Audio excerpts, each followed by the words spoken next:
Daoism, a little overview on what it is. Most people will recognize it in its relationship to the yin-yang symbol. Daoism obviously encompasses more than this symbol, but it does play a major role in many of the philosophies for people who practice Daoism, but we'll get to that later.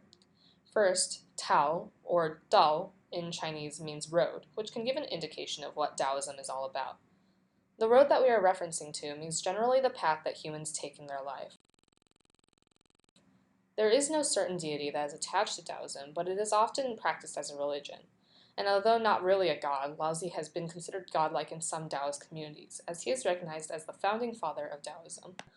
Laozi, or Lao Tzu, was born at around the 6th century BC, 600 years before Christ. He was a philosopher, poet, scholar, a real smart guy. He was said to have been the writer of the Tao Te Ching, which was a sacred text used as a philosophical guide for Taoists. I also want to make a disclaimer that the Tao Te Ching was most likely actually written by multiple writers, and that it was entirely possible that Laozi never existed. It was a long time ago. But for the sake of this presentation, we'll assume that he existed. Laozi was really into this laissez-faire type of lifestyle. His thought process was that there was a very definite natural force going on in the world, and a person's job was to discern what the natural order of things were, and to not fight it. Any effort or strength to go against this was not only stupid, but against your best interests. Going into the philosophies of Taoism, Laozi and consequently Taoists have what we have discussed multiple times in our classes, a large faith in humanity. It looks at the discourse that happens in life and regards it as a natural and harmonious thing.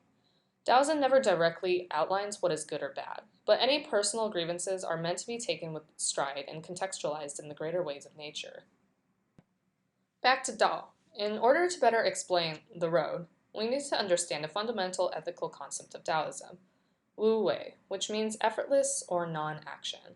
Wu Wei is the intentional acceptance of the path that we are on, Dao, and is often linked to the term action without action. Taoism states that in doing nothing, one could accomplish everything. Taoism also holds roots in the school of naturalists, or the school of yin-yang. So we'll look into that vague symbol that we mentioned earlier. In philosophical terms, yin-yang is the idea that stereotypical opposing forces actually complement each other and are necessary for each other to exist. Here are some of the dualities that are believed to be physical manifestations of yin-yang. Yin is dark, yang is light, yin is cold, yang is warmth, yin is also female, negative, passive, and the moon, while yang is male, positive, aggressive, and the sun. The gist of yin-yang is that everything has and needs a little bit of both yin and yang in it, and that the whole is more important than the comprising parts. Yin will eventually evolve back into yang and vice versa to maintain harmony. Such sayings have evolved from this mantra, such as, illness is the doorway to health.